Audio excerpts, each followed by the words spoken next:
जी, नमस्कार। आप देख रहे हैं न्यूज़ 24 नवतपुर और मैं परमिंदर शर्मा। मैं आपको बता दूं कि विक्रम त्रिभुवन पुस्तकालय में रामनवमी शोभा यात्रा को लेकर आज यहाँ पे फाइनल मीटिंग चल रहा है, जो कि शोभा यात्रा में कैसे क्या प्लानिंग है, किस तरह के शोभा यात्रा करना है, उस इसको लेकर यहाँ पे सारी व्यवस्था को लेकर यहाँ पे मीटिंग चल रहा है, जो कि आपको इस विजुअल के माध्यम से मैं दिखा रहा हूँ कि यहाँ सभी कार्यकर्ता पहुंच चुके हैं रामनवमी शोभा यात्रा को लेकर। आइए अब इन लोगों से बात करते हैं कि शोभा यात्रा में कैसे-कैसे कहां से तैयारी है और किस तरह से है। रामनवमी शोभा यात्रा को लेकर आज मीटिंग हुआ था, क्या मुख्य उद्देश्य था? मुख्य उद्देश्य था कि रामनवमी शोभा यात्रा को और कैसे भव्य बनाया जाए और किस तरह से संगठित होकर के इस यात्रा को हम लोग सफल बनाएं। उसी विषय पर आज हम सब लोगों ने बैठक किया, जिसमें बहुत सी चर्चाएं आई और सभी चर्चाओं को लोगों ने पारित किया और हम लोगों ने इसे सफल बनाने का कई योजना बनाया है। और शांतिपूर्वक से रामनवमी शोभा यात्रा हम लोग विक्रम में जिस तरह से पूर्व कई वर्षों से मनाते आ रहे हैं, आगे भी मनाएंगे और किसी को भी किसी तरह का कोई हम लोग दिक्कत नहीं पहुंचाने के उद्देश्य से यह रामनवमी शोभा यात्रा मनाते हैं। ऐसा नहीं कि हम किसी को दिक्कत पहुंचाएंगे। हमारी रामनवमी शोभा यात्रा एक राम की प्रतीक के रूप में कि राम के आदर्शों को हम लोग किस तरह से यहाँ सफल बनावे, राम के आदर्शों पर किस तरह से लोगों को उतारें और किस तरह से विक्रम की धरती विक्रमादित्य के रूप में उजागर करें, इसलिए हम लोग यह रामनवमी शोभा यात्रा मनाते हैं। ये रामनवमी शोभा यात्रा जो आपका होगा, स्टार्ट होगा, वो कितने बजे से होगा और कहाँ से स्टार्ट होगा? रामनवमी शोभा यात्रा का जो समय दिया गया है 2 बजे दिया गया है, जो अस्पुरा सूर्य मंदिर के पास से हर बार जिस तरह से शुरुआत किया जाता है और वहाँ से चौक चौराहा होते हुए करसा रोड होते हुए फिर पुनः जो है गोरखड़ी गोलंबर होते हुए और वापसी जो है फिर यहाँ तक आता है चौक तक और आकर के यहाँ समाप्ति होती है। उसी रूट से इस बार भी मनाने का हम लोगों ने रूट रखा है। आप अपना परिचय बताइए। अजीत कुमार, पूर्व मुखिया पंचायत। विराजमान हुए हैं और तब से और ज़्यादा पूरे भारतवर्ष में लोग अगर देखा जाए तो सनातनी और हिंदू संगठित होने के कार्य कर रहे हैं। इस बार की जो शोभा यात्रा निकल रही है वो कैसी है?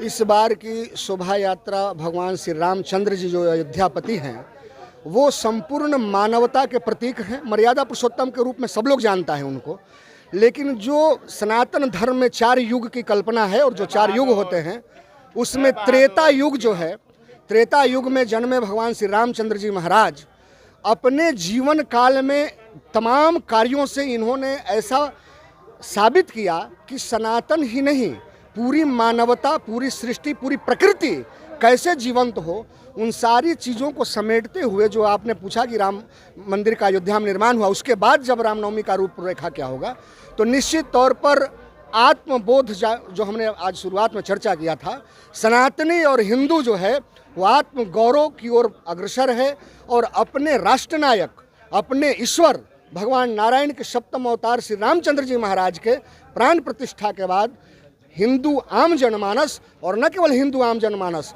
जिसे सृष्टि प्रकृति जो एक देखने का व्यापक दृष्टिकोण है, वो सब लोग ऐसे शोभा यात्रा के लिए ललायित होते हैं और अपनी भूमिका का निर्वहन अपने अपने स्तर से करते हैं। और निश्चित तौर पर इस बार का रामनवमी शोभा यात्रा न केवल पूरे भारत में बल्कि हिंदू जिस किसी भी राष्ट्र में रहते हैं वो सब जगह बढ़ चढ़कर मनाया जाने वाला है, ऐसा हम सबको प्रतीत हो रहा है। राम शब्द शाश्वत सत्य है, बावजूद इस राम नाम को लेकर के सियासत होती है, आप भी देखते होंगे, यह कहाँ तक उचित है? राम जो हैं उन्होंने सात्विकता को अपने जीवन में जिया। राम के नाम पर राजनीति होना, अगर उस राजनीति से प्रभावित आम जनमानस होता है तो राजनीति को सोचने की आवश्यकता नहीं है। राम की बात सब करते हैं, धर्म पर राजनीति सब करते हैं, लेकिन धर्म की बात कौन करेगा और धर्म पर चलेगा कौन, विषय ये है। अगर राम के नाम पर राजनीति के कोई शिकार होता है, कोई संगठन, कोई व्यक्ति या कोई समाज, तो उस समाज को चिंतन करने की आवश्यकता है, न कि राजनीतिक दल की। क्योंकि राजनीति जो होता है उसका मुख्य लक्ष्य होता है सत्ता की प्राप्ति, और सत्ता एक तरह से कृषि कार्य है, खेती है राजनीतिकों के लिए। वो देखते हैं कि किस प्रकार का खाद डालने से मेरा राजनीतिक रूप का जो खेती जो है वो लहलहाएगा। तो कोई जो मुल्ला का खाद डालता है, कोई राम का खाद डालता है, बस इतना ही फर्क है। क्या परिचय हुआ? मेरा नाम आनंद प्रकाश विद्यार्थी, ओम नारायणी सेना संस्थापक। पहला विक्रम नहीं, शोभा यात्रा पूरे क्षेत्र का है और हम उत्तरी छोर से हम युवा यहाँ आकर के और इसमें पहले तो जय श्री राम, सभी को जय श्री राम। और बहुत मतलब हर एक साल जैसे होते आ रही है यहाँ पे विक्रम में रामनवमी शोभा यात्रा, तो अब सभी लोगों ने देखा हर साल की बात होता है, इस साल भी होगा। और इसमें क्या है कि ज़्यादा से ज़्यादा संख्या में लोग शामिल होंगे। हर साल मीटिंग होती है, इसमें योजनाएं बनती है, कुछ नए नए इसमें मतलब ऐड किया जाता है चीज़ों को। तो इसमें और इस बार और भव्य बनाने के लिए हम लोग क्या करें कि इसमें जितना ज़्यादा लोग इसमें शामिल हो जाए, इसके लिए एक अलग अलग टीम बनाई गई है, सभी क्षेत्रों से लोग लेके आएंगे। वैसे ही मेरा क्या है कि हम विक्रम क्षेत्र के जो उत्तरी भाग है उधर से हम पूरे जितना युवा होंगे वो सभी को लेके आएंगे, युवा और उसके साथ में जितने भी नारी शक्तियाँ हैं उन लोग कोशिश करेंगे उन लोगों को भी लेके यहाँ पे आएँ, जिससे क्या होगा यहाँ विक्रम का जो यात्रा है पहले से और भव्य बने।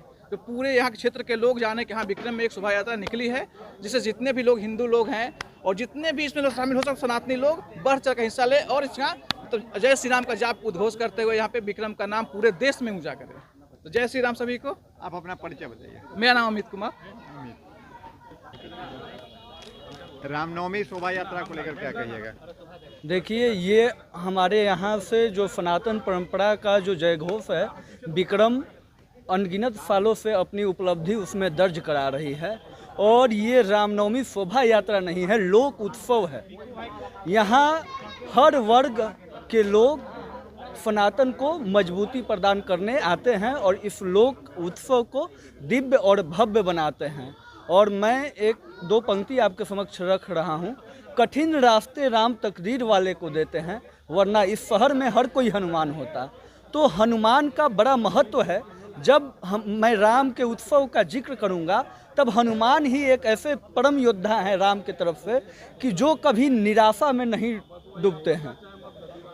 हम जब निराला की राम की शक्ति पूजा पढ़ते हैं तो उस समय हमें ध्यान आता है कि राम के शिविर में जो रावण का जो तिलिस्म है उसके आगे सब लोग घबरा जाता है, निराशा होता है कि कैसे विजय प्राप्त करेंगे। लेकिन उस समय सबका ध्यान किस ओर जाता है तो बजरंग बली की ओर जाता है। तो हम लोग यह संकल्प लेते हैं कि अपने लोक रंजन और लोक रक्षक राम की जय जयकारी करें और उस दिन इस कार्यक्रम को दिव्य और भव्य बनाएं। और मैं एक कविता अपना आपके सामने रख रहा हूं जिसका शीर्षक है राम का सेवक मैं। जीवन की तिमिर गुफा में हृदय की सांकल खुलती, अज्ञात भय भारी मन आंखों से अश्रु उतर संवरती, अंधियारे बीच आकर प्रिय झिलमिल ज्योति सी जलती, झिलमिल ज्योति सी जलती। तेरा आना दो क्षण उमंगे भरना, हनूफा गर्जन किए लक्ष्य की ओर मेरा बढ़ना। लक्ष्य के पहले 9-13 की करूँ कैसे खुशामदी, सुनो जननायक तेरे भारत का मैं भी आम आदमी, तेरे भारत का मैं भी आम आदमी। रुपयों की गांठ टाक कर मैं शांति कैसे पालूंगा, राम का सेवक मैं राम की सबड़ी को कैसे मार दूंगा। जो मेन मुख्य पंक्ति यही है कि राम का सेवक मैं सबड़ी को कैसे मार दूंगा। तो कुछ लोग आरोप प्रत्यारोप लगाते हैं कि जो रामचरितमानस में भी ढूंढते हैं कि दोषारोपण करते हैं कि ये क्षुद्रों के लिए नहीं है, वर्ग भेद बताते हैं। लेकिन जो राम का सेवक है वो कभी सबड़ी को मारेगा नहीं। तो राम हमारे आराध्य हैं। तो आराध्य के इस महा उत्सव में हम विक्रमवासी जन बल के साथ आराध्य को याद करते हुए इस कार्यक्रम को दिव्य और भव्य बनाने जा रहे हैं। नमः पार्वती पतये हर हर महादेव। आप अपना परिचय। कुमार मंगलम रणवीर। कुमार मंगलम। शोभा यात्रा को लेकर क्या क्या व्यवस्था आपके संस्थान से है? राम जिस तरह से उत्साह जुनून देखा जा रहा है रामनवमी शोभा यात्रा में, काफ़ी भीड़ आने की संभावना है, काफ़ी लोगों के आने की संभावना है। उसके लिए गर्मी को देखते हुए पानी जलपान का व्यवस्था हर जगह थोड़ा थोड़ा दूर पर रखा गया है। और बाकी जो लोग जुटेंगे वो किस ड्रेस में रहेंगे? भगवा कलर में रहेंगे या फिर किस कलर सभी लोग भगवा कलर में आएंगे।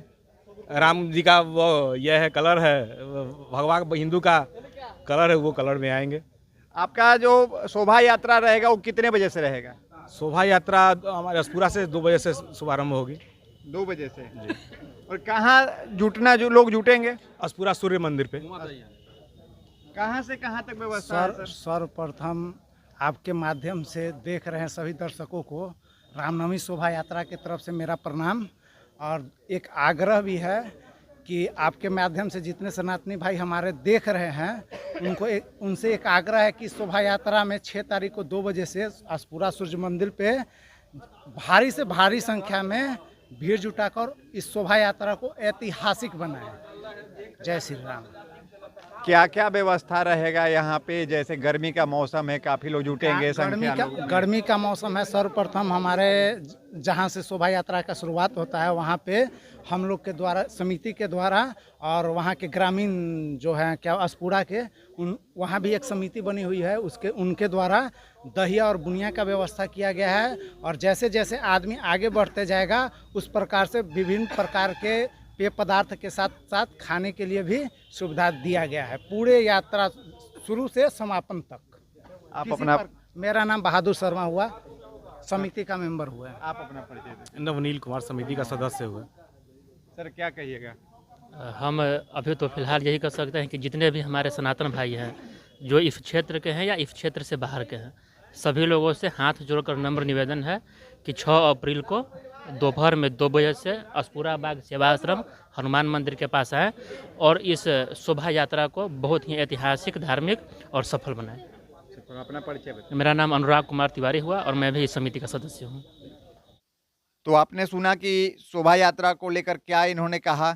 इन्होंने साफ साफ शब्दों में बताया कि जो भी यहाँ शोभा यात्रा में पहुँचेंगे वो भगवा ड्रेस में पहुँचेंगे और इनकी जो व्यवस्था है उसके बारे में बताया कि गर्मी का दिन है तो सभी चीज़ का व्यवस्था है, नाश्ता से लेकर पानी की सारी व्यवस्था किया हुआ है। जैसा कि लोगों का कहना है कि शोभा यात्रा में जितना से जितना ज़्यादा संख्या में पहुँचे और शोभा यात्रा, रामनवमी शोभा यात्रा के लुत्फ़ उठाए। जैसा कि इस विजुअल के माध्यम से मैंने आपको दिखाया। आप अपनी कमेंट अवश्य करें, लाइक शेयर करना ना भूलें। जय हिंद, जय बिहार।